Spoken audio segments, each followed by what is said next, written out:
Быйыл Талас шаарынын аймагын көртөндүрүү, көз жоосун алган гүлдөр менен кооздугун ачуу иштери жигердүү колго алынган. Себеби мурдагы жылдары шаардын көчөлөрүнө 6000 гана гүл отургузулуп келсе, быйылкы жылы шаар мэринин тапшырмасы менен 56 000 ашуун гүл отургузуу планы коюлган. Гүлдөрдүн санын көбөйтүүнүн башкы максаты жолдорго курулуп жаткан тротуарларды дагы кооздоо. Учурда ал гүлдөр Талас шаардык Жашыл Чарба муниципалдык ишканасынын күнөсканасында өзгөчө аяр мамиле менен өстүрүлүүдө. Азыркы учурда 56 250 дана гүл тигилип отурат. Алардын баягы аттарын атап кетирген болсок, бул петуниянын 6 түрү, тритониядан 2 түр, гортензия жана ошондой эле dark blue деген жалпысынан 18 түр гүл. Гүлдөрдүн өзгөчөлүгү бул баягындай радуганын ар кайсы цветтеринде болгон гүлдөр. Бул өзү грунттарды карай турган болсок, бул грунт обогащенный грунт.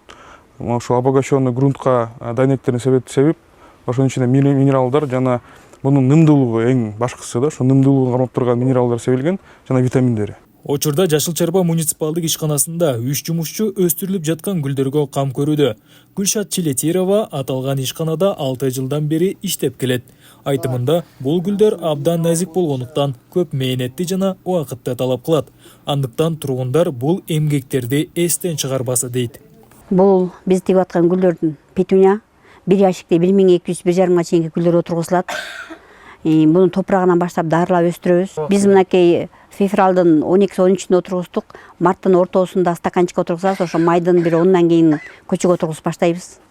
Ошончо убакытка чейин биз ушуну көзөбүздүн карегиндей сактайбыз. Эртең менен 8-тен кечки 5ке чейин 6-базар күндөрү смена менен туруп карап баарын даярдап кетебиз. Азыр дагы жакшы ордалбай калды. Алгачкы жылдарда тиккенде кечинде тиксек эртең менен жок болуп ордалып кетчү эле да. Ошо ар бир биздин кылган мээнетибизди биздин Талас элинин тургундары, жашоочулары, бала чакасы жакшы аяр мамиле менен карап өстүрсө деп өтүнөт элек. Күнөсканада жылуулук бир калыпта сакталган. Өстүрүлүп жаткан гүлдөрдүн үстүнө жасалма жарыктандыргычтар орнотулуп, караңгы кирээри менен күйгүзүлөт. Жумушчулардын айтымында мындай аракеттер гүлдөрдүн бат, ошол эле учурда жакшы өсүшүнө шарт түзөт. Сыймык Барманов, Бексултан Рахатбек уулу, Зина Акматова, Талас шаары.